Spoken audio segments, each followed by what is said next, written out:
Mini episode 1480 of the FDH Lounge is brought to you by Sportsology, delivering unconventional columns and webcasts about sports, TV, music, movies, and more. Follow them on the web at sportsology.com. The FDH Lounge. You'll want to schedule your life around it.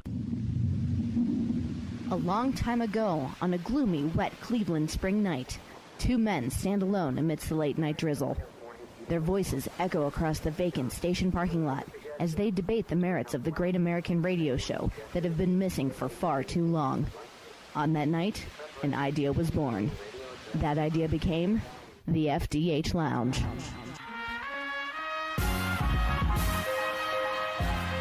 Welcome to the FDH Lounge. Welcome to mini episode 1480 of the FDH Lounge. This is FDH Managing Partner Rick Morris here with our spoiler-free review of the AMC drama Halt and Catch Fire, available on AMC+. Here's our top 5 things to know about this program. Number 5. It's a fascinating look at a quartet of fictional characters who navigate the personal computer revolution of the early 1980s, later cutting-edge computer trends in the mid to late 80s, and the formative internet years of the early 1990s. Salesman Joe McMillan kicks off the drama in 1983, defecting from IBM and essentially tricking his new employer, Cardiff Electric, into challenging Big Blue by developing a PC clone. To accomplish this, he imports his quasi-love interest, young punk rock programmer Cameron Howe, co-opts failed inventor turned underachieving programmer Gordon Clark, and eventually, Gordon's equally brilliant and frustrated wife Donna. The transformation of Cardiff Electric occurs over the objections of its leader, Texas good old boy John Bosworth, but his distaste for Joe's machinations is offset by his burgeoning respect for the superlative abilities of his 3 cohorts.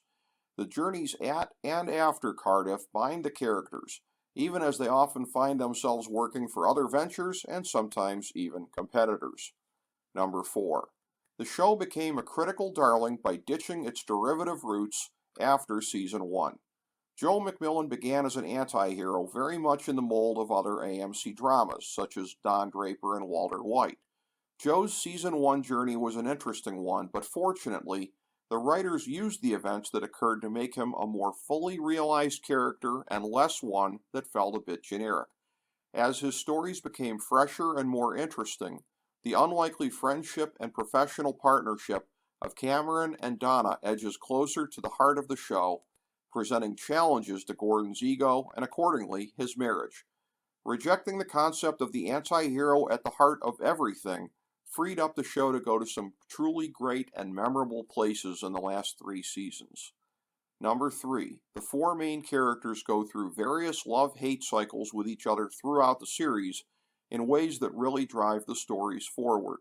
This is not to insinuate that the couples cross-pollinate, but simply to mention that there are cycles of positivity and negativity between each of the main characters and everyone else, and important, life-altering decisions are frequently made based on how one character feels about another one or the group as a whole at any given time. Number 2. The series largely abides by the rules of reality. What this means is that, while characters in fictional companies notch accomplishments, none of them are credited with anything truly life-altering in the history of computing or the internet. This is critical for suspending disbelief as the series ensues. Number 1. The final season is defined by brave and sudden moments, one about 2/3 of the way through, and then the last few scenes of the finale. That's not to say that the decisions made would be universally popular, especially among those seeking happy endings across the board, but they are brave ones. Artistically, this show is one of the great series of the 21st century, and it's all the more extraordinary for its beginnings as a program trying so hard to replicate the success of Mad Men and Breaking Bad. But Halt and Catch Fire evolved for the better, becoming a tremendous creative force in its own right, and delivering 4 seasons that fly by way too quickly. Thank you for joining us for this mini episode of the FDH Lounge.